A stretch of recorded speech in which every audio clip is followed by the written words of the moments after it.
We're really at the dawn of a new world, and the way healthcare is being delivered is rapidly changing. And so there's a plethora of digital and mobile health applications that are transforming the way healthcare is delivered, and they're growing rapidly. And it's already, hundreds of billions of dollars a year industry, but, has such diverse range of applications, including those mobile apps, telehealth, wearable devices, but also the ability to personalize this for optimal delivery of care.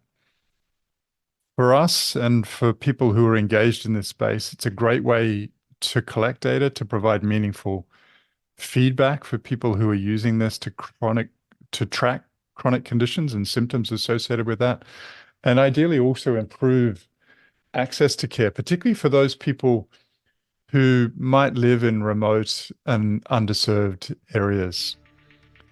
As you'll find out today, this is also a wonderful way to look at changing behavior and managing that over a longer period of time and providing support for people who might otherwise find challenges in this space with engaging with healthcare professionals in that area.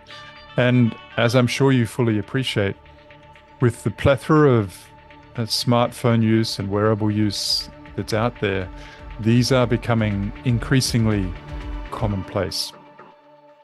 So it's that with that view in mind to the rapidly evolving way healthcare is being delivered that we've chosen to speak today to James Bilzon about lifestyle app and mobile health approaches for people with osteoarthritis. And so James is a professor of Human and Applied Physiology with specific expertise in rehabilitation medicine at the University of Bath in the UK. Hello, James. Welcome to the show.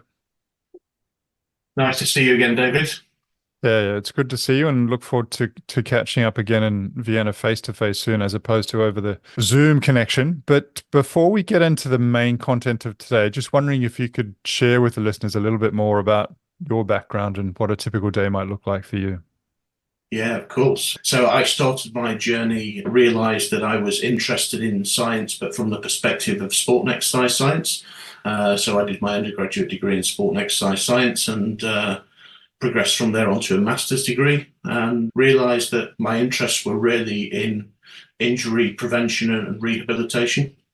And I was very fortunate that I got a job. My first post was with the Ministry of Defence. And of course, they see a lot of musculoskeletal injuries in their young trainees. So that took me down that path. But I also did my first 2 years, we did a graduate trainee scheme, which involved a lot of leadership training. And so what I've found is that as my career has progressed, I've found myself tending towards being attracted to leadership roles. And for the last 3 years, I've been director of this Centre for Sport, Exercise and Osteoarthritis, which is a national centre within the UK, sponsored by RESOURCESJournal as a charity. And we're really working closely with them now as we finish our sort of research, looking at how we create that impact that we want on patients living with arthritis. I guess a typical day for me, I'm very fortunate that the University of Bath have allowed me the freedom to explore my research. So I'd say 75% of my time is dedicated to research. I still do some lecturing, I still do a bit of student support work, but a typical day for me involves writing research articles, writing research grants, managing research staff, and making sure that our projects stay on track so that we can get to that point where we can make a difference for the people suffering with these conditions. Yeah, well, I think we both share that wonderful privilege of being in the coalface and hopefully making a difference to many people who are out there with the translational work that we do. Now, James, when you're not doing your day job, what do you enjoy doing? So I've always loved the outdoors, and I'm very fortunate to have a dog who lets me know twice a day that he needs nice long walks in the countryside. And I live in a lovely village in the UK, so I do get some lovely country walks. So even if I have no other structured exercise, I get a good 1.5 hours of walking with the dog each day. I've got a colleague at work who I play badminton with, so I try and get a couple of games of badminton in every week. I'm also trying to get back into my mountain biking. So we're just reaching the point in the year in the UK now where we can really get outdoors and start to enjoy better conditions. So that's my goal for this year, to get out on the bike a bit more. Wonderful. And are there good places around near where you live for mountain biking? Yeah, we're really fortunate. There's lots of different places to go, including some nice flat old railway lines. So if you're not feeling too energetic, you can still have a nice long ride and see lots of countryside by using some of these now very good cycle paths. But also there's lots of trails through the woods and into the hills. And when you're feeling a bit more adventurous and the ground's a bit dry. Yeah, no, the conversion of those rail trails has been phenomenal. Yeah, I've been lucky enough to spend a fair bit of time on the Otago Rail Trail in the South Island of New Zealand, but also they've just set one up in the northern part of New South Wales, so the state in which I live in Australia. And I'm going to go and experience that hopefully in the next couple of months, which will be fun. fantastic. Yeah. Yeah, I absolutely. mean, actually, as a prelude to going to Vienna this year for the ORSI meeting, catching up with a friend and riding, I think it's a rail trail along the Danube from Salzburg to Vienna, which will be spectacular. Wow, Yeah, incredible. yeah, No, I think the international network of cycling trails now is incredible, and I know the UK are part of this Strands movement where they're trying to convert and sustain as many of those trails as possible. Yeah. yeah. I mean, it's great for getting people out and hopefully promoting physical activity and making it more accessible. James, if you had to describe yourself in 5 words, what would they be? I'm very determined, and when I start something, I like to get it finished. So, alongside that, I would also describe myself as industrious. I've always had a very strong work ethic. Occasionally, I can be very competitive. But I think if I was to talk to my staff and students, they would also say supportive and nurturing. And Wonderful. they're two things which I think as I've progressed through my career that I've really tried to focus on, because you remember how vulnerable you were at certain times in your career. And I think making a difference for young people trying to set up their own careers is a real gift that we should take with great responsibility. Yeah, no, there are tremendous qualities. And as you say, nurturing the next generation is so, so important because, truly, if we're going to make a difference to this disease, we need to enhance the skills and capacity of those people who are coming after us. And so Yes. it's wonderful to hear that you're spending a lot of effort and energy in that space as well. Now, Yeah.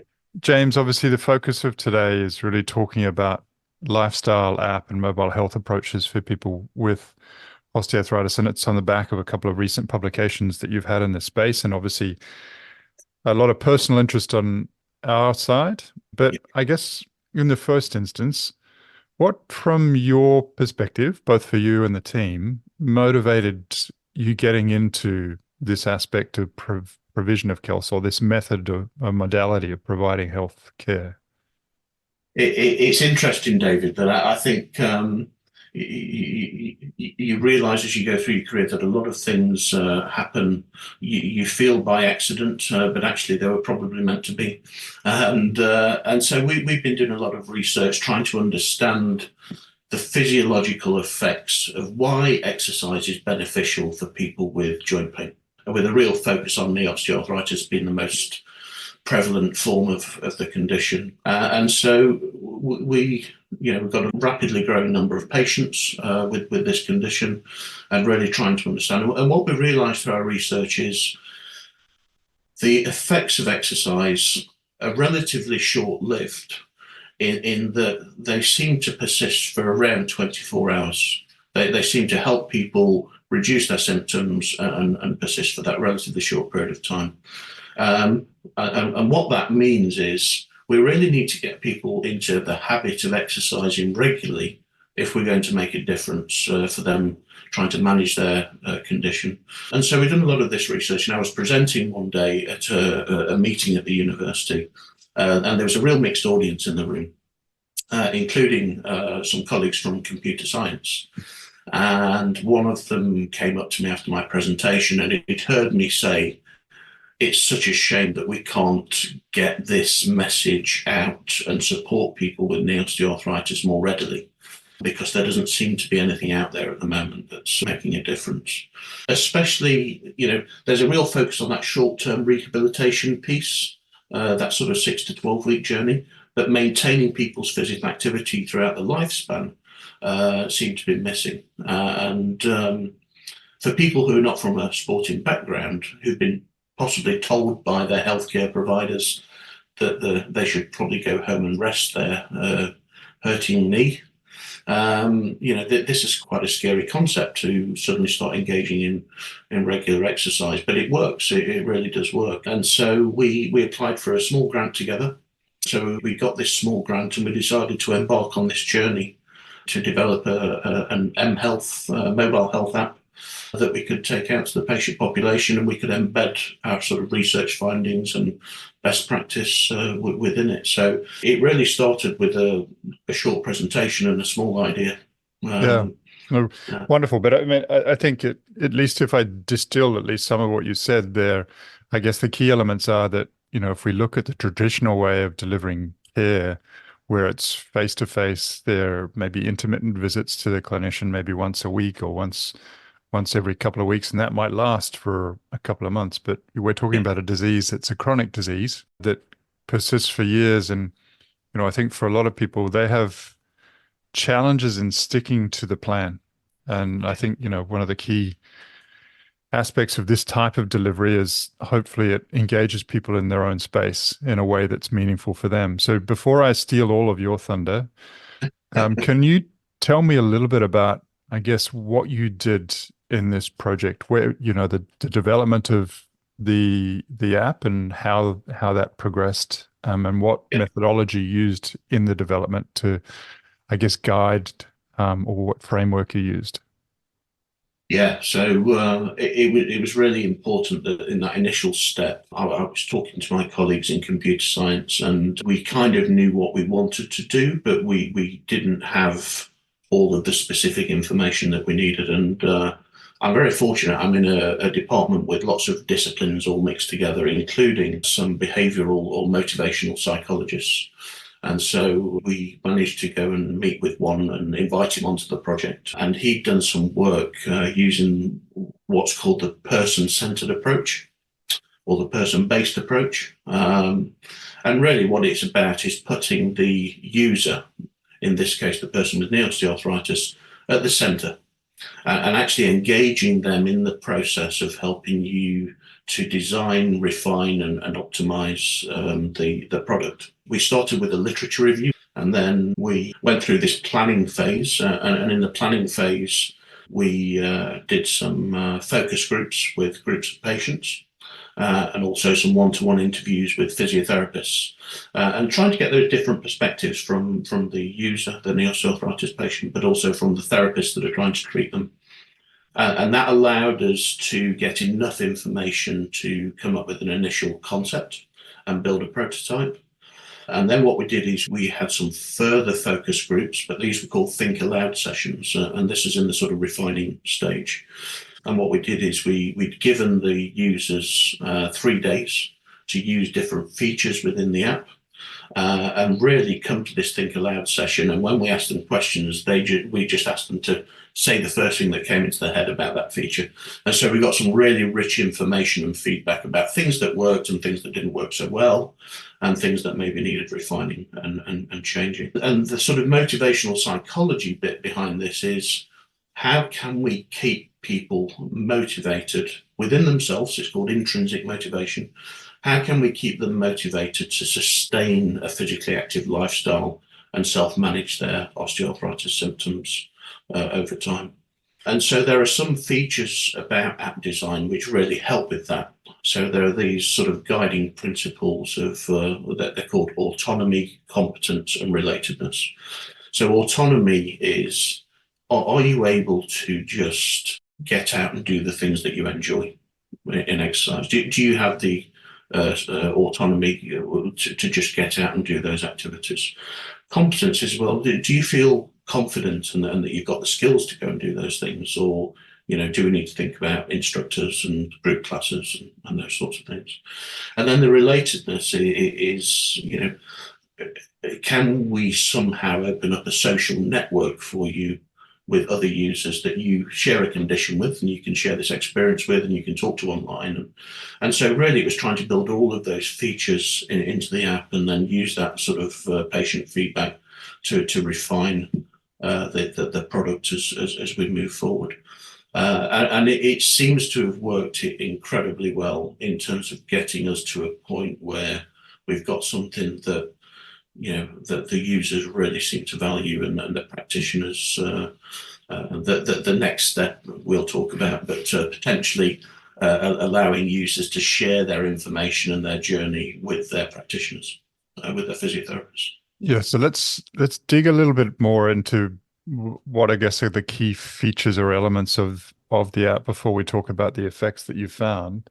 But Sure. Can you just walk us through what the key elements that you tried to feature there around physical activity, education, social support, and how you actually did that in the app? Yeah. So within the app, there are some key features, including, so the reason we've called it the Intelligent Knee Osteoarthritis Lifestyle App is the intelligent bit is that the startup asks the participant, the user, to engage in a process where they identify the activities that they think they will enjoy, whether they be indoor versus outdoor activities, group classes versus individual activities, and it takes them down this sort of process of really sharing information with the app about the sorts of activities they will enjoy. And then what the app does is it recommends activities based on those decisions that have been entered. And those things can be changed over time. And what it does is it uses a traffic light system where it says, okay, these are the activities which are well suited to the things you've said. These are the things which might be suited to you in amber. And these are the things that currently in red we don't think you'd currently want to engage in. And so it doesn't recommend those things. And then it allows you to plan a week of activity out. So there's a sort of planning tool in there. There's also a sort of mapping software in there. So it links to opportunities for activities that you've selected within your local area. So that's really useful, because for a lot of people, it's just knowing where to go to do the sorts of activities that they will enjoy. You can also set some goals in terms of the amount of physical activity that you think you will be able to do, and you can, again, progress that and change over time. And it links with either a Fitbit or an Apple Watch or a number of other tracking devices, so that actually all of your data is being uploaded live onto the system, so that you can get feedback on your current physical activity levels, how they're changing over time. The other thing we do is we ask participants to record their symptoms, their musculoskeletal symptoms. So they get prompts each day to record their musculoskeletal symptoms. There's also a short-term version of that where they get to record their symptoms immediately after doing a certain activity. So they can start to see the sorts of activities which trigger their symptoms. And indeed, on the more positive side, the sorts of activities which suppress their symptoms, which is really, really useful. So there's sort of goal setting elements that, and then this sort of social connectedness piece. And the app is modular. And I think one of the things that the users really liked is that they can turn certain features on and off. But a lot of our users really like the social connectedness feature, where they can link up with and even go and do activities with other users in their local area. So I think in summary, I've probably missed, there's an educational piece in there about their condition. And instead of reinventing the wheel, what we've done is we've linked in with the Versus Arthritis website, who offer a lot of really good advice on the condition, understanding it and how to manage it. Yeah. And just to dig, I mean, obviously, you've covered it incredibly well, both from the viewpoint of the guidance for physical activity, the education, but just wanted to dig into that social support aspect a little bit further. What methodology have you used there to connect people? And are the people with osteoarthritis enthusiastic about it? And I guess what motivated you to have that social support piece there with regards, I guess, encouraging adherence or motivation or whatever it was? So the main reason we put that in there is because of this, these basic psychological needs, autonomy, competence, relatedness, and the relatedness bit. I think it really helps people on their journey if they can connect with other people who have the same condition, and to see and share stories about how they're managing their condition. Um, and so the reason we wanted that in there was for that reason.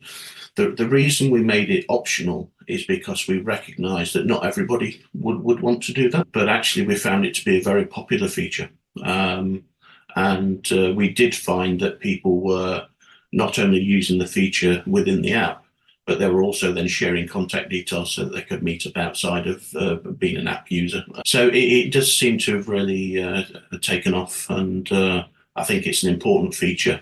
One of the things that we haven't been able to do fully because we didn't have we had a lot more female participants users than males, but it does seem that our female users particularly like the social connectedness part, and they also seem to enjoy group-based activities where they can connect with other people in managing their condition.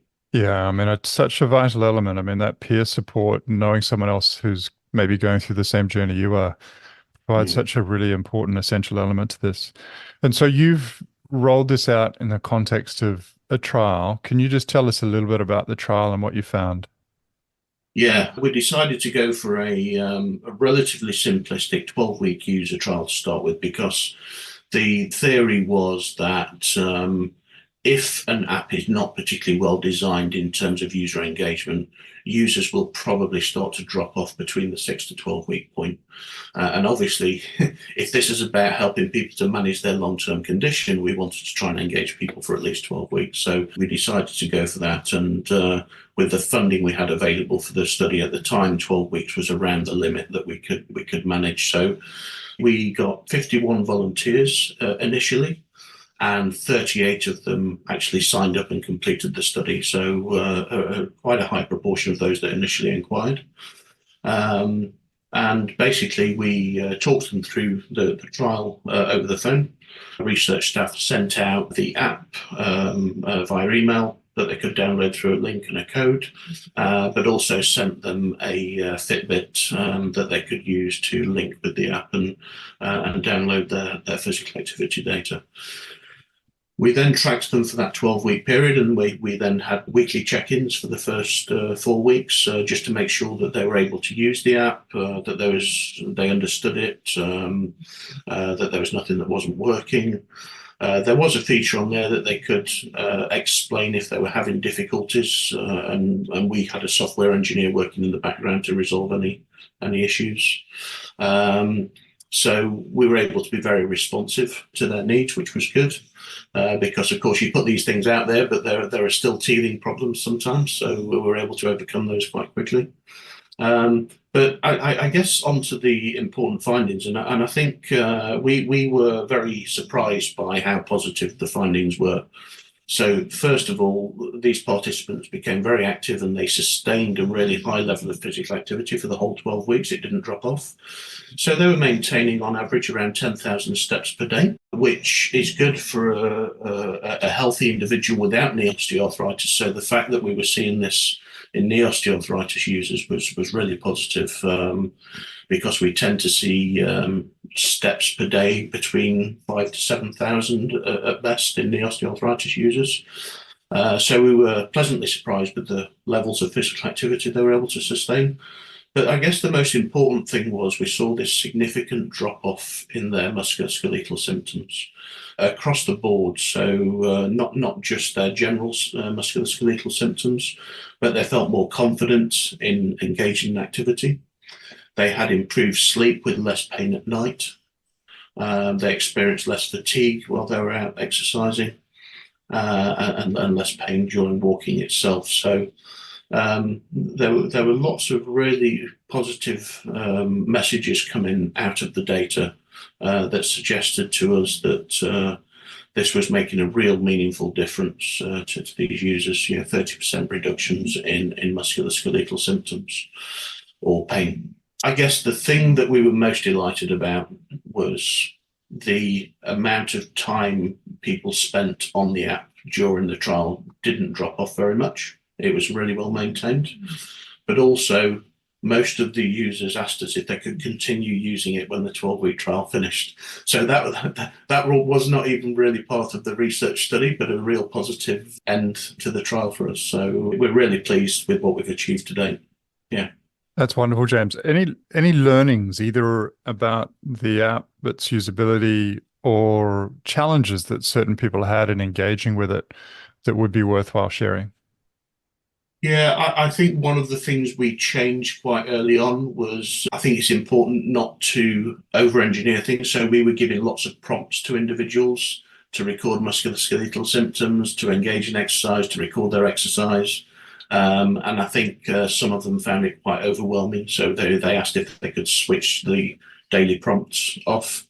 And I think the main message I've learned, and sort of reflecting on that and other sort of feedback, is I think it's important to make these things modular.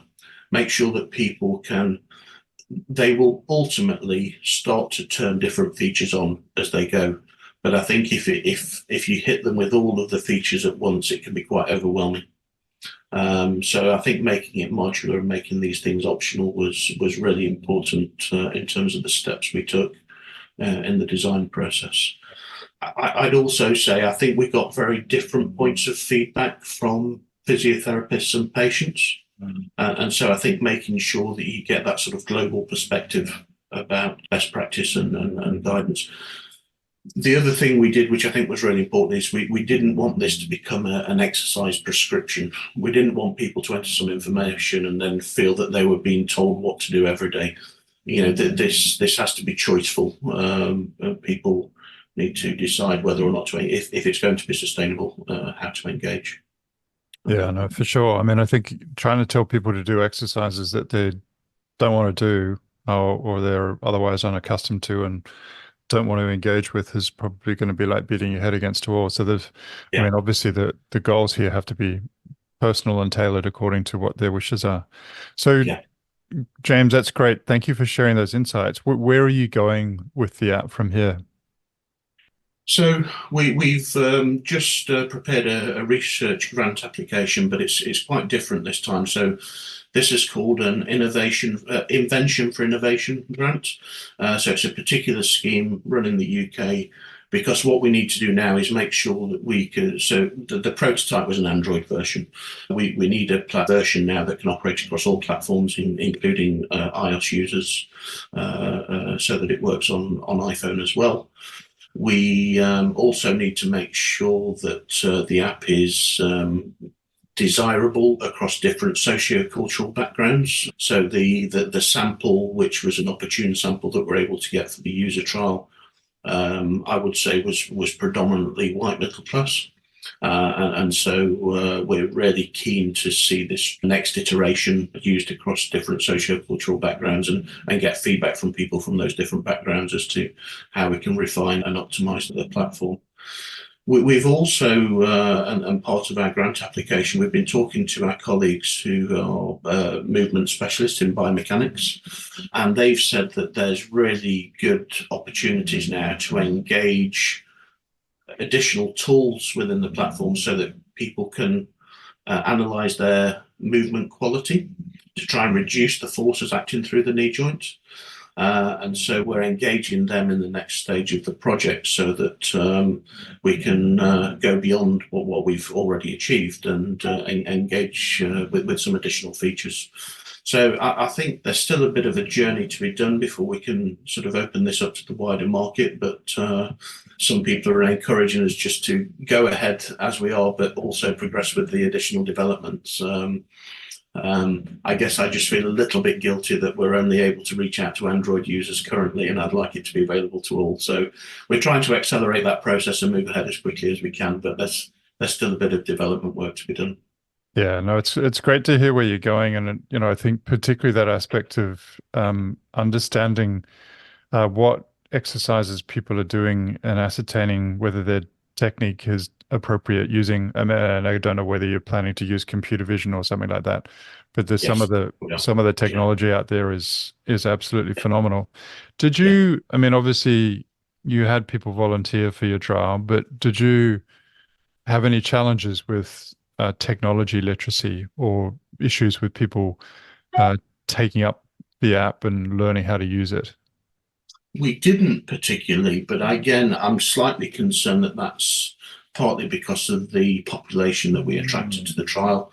We do find with these sorts of trials that the sorts of people that volunteer and come forward tend to be people who are comfortable with that type of technology that we're engaging in. So we need to put much more effort into a stratified sample for the next version of the trial to make sure that we're getting that feedback from all of those different user groups. But so pleased with where we've got to for now, but I think there are still questions that need to be answered around whether it's suitable for all or whether it could be simplified. Yeah. So it sounds like it's not commercially available at this point in time, but No. is there a site that people can go to if they want to learn more? Or is there anything else that you wanted to share about the app and or its development? Yes, I mean for anyone that's an Android user, we're happy for it to be used, and so I can share details with you at the University of Bath where that can be downloaded. Yeah. So we'll include that link in the show notes. Yeah. Yes, Yeah. yeah. Excellent. So James, I guess just in closing, can you just tell me a little bit about how you continue to learn in order to stay on top of things within your role? I've become much more open in sharing my thoughts and ideas with others, and I love going to conferences and meetings and talking to people like yourself, and also listening to my research staff and my students, as well as patients. And I think sometimes we can, early in our careers, we're so focused on achieving a very specific goal that we can be quite closed sometimes. Somebody said to me, "You're very open with your research ideas, James. Are you not worried that people?" I said, "Look, I haven't got enough years left in my job to be able to do everything I want to do. So let's just work together and move things ahead quicker." So I'm much more open now than I used to be. But with my research staff and students, they're reading the latest literature all of the time, and they're on top of things. And I think making time to have conversations with them is really important. Yeah. Yeah, I mean, I think collaboration is so important, and sharing insights and knowledge is so, for at least from the perspective of a researcher, one way to really accelerate things. And, historically, obviously, I think a lot of researchers used to try and operate in their own silo, but I Yeah. think one thing the UK in particular has done very well is bring people together who are working on similar areas and into that programmatic style of research, so that Yeah. it sort of weeds out the silos. And if you don't want to survive in that collaborative space where you share intelligence, you're not going to do very well. I mean, I just look back to that this app would have never come around if I hadn't have just gone to this meeting and presented my latest research on exercise and knee osteoarthritis, where there was a bunch of behavioral psychologists and computer scientists in the room. Yeah. Uh, Yeah. so, it's a good example of how these things work. Yeah. Those opportunities for cross-fertilization are so, so valuable. Now, James, what's your primary motivation? Why do you do what you do? I gave this a lot of thought, and I've always loved the research process and being involved, primarily because you feel like you're making a positive contribution and you're making a difference. But I think that's why I've always positioned myself as part of what I'd call a translational research team. You're not just doing research for the sake of it, you're doing it with a view to producing something that will go out there and make a difference in the world. And a lot of the projects I've been involved in, I've been quite fortunate in that either fortunate or through planning. I've seen a lot of my research reach a user endpoint quite quickly. And that's really rewarding because you can get that positive feedback almost instantly that you're making a good contribution. So I think I get very frustrated with people who they're involved in research, but they can't tell you really what their end goal is or why they're engaged in that research. And so I try and push them to work with other people to make sure that happens. Yeah, I mean, I would imagine working in a space like that where everything is so secretive and you can't share it and it's presumably competitive intelligence or whatever it might be, Yeah. Inevitably must be frustrating, and you lose a lot of the reward by not being in a position where you can share comfortably. Yes. Yeah. Yeah, Now, absolutely. James, with all of the wonderful work that you and the team have done, wondering if you have any piece of advice, knowledge, or wisdom that you think would be incredibly valuable to share for people who are out there living with osteoarthritis. Yeah, so I think we live in a fairly hectic world now with a lot of pressure on people in all sorts of different ways. But I think my one piece of advice would be, try and make time for at least 30 minutes of exercise on most days of the week. And I say that not just because it will help with managing the osteoarthritis or even preventing some of these conditions, but the number of other conditions that it can prevent. And once you get out of the habit, it's incredibly difficult to get back into. We're learning so much about how we need to protect our muscle mass as we age. And it's really important for all sorts of health outcomes. And so, if people don't even feel that they can get out of the house sometimes, there's lots of really good advice out there about things you can do in and around the home to maintain your muscle strength. Exercise snacking is a sort of a common term that's used now.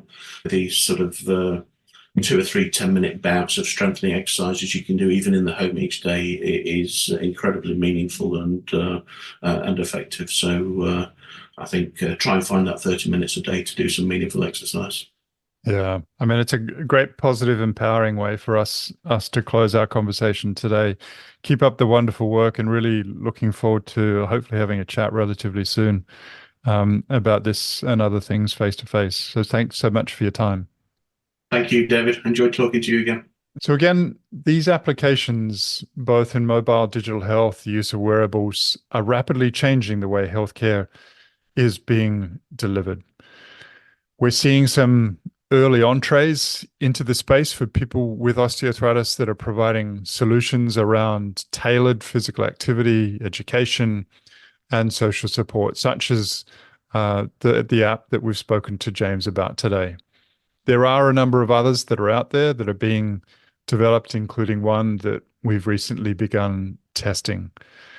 Again, it's an area of rapid evolution, which I'm sure you'll continue to see over time, but hopefully something that will be useful for you in engaging in a much more personalized, goal-oriented way that's meaningful for you, in allowing you to adhere to better management plans for your arthritis over a longer period of time. We'll include a number of links from James's papers and the app for the Android in the show notes for today's show. Again, thank you so much for your continued support of the Joint Action podcast. And between now and when we next have an opportunity to interact, please look after yourself. Thanks for listening to Joint Action with David Hunter. If you like our show and want to know more, visit www.jointaction.info. If you have any questions, you can email us at hello@jointaction.info and follow us on Twitter @jointactionorg. This podcast was hosted by David Hunter, edited by Vicky Duong, music produced by Jordan Hunter. The information posted on this podcast is not intended to diagnose, treat, cure, or prevent disease. Anyone seeking medical advice should consult a health professional.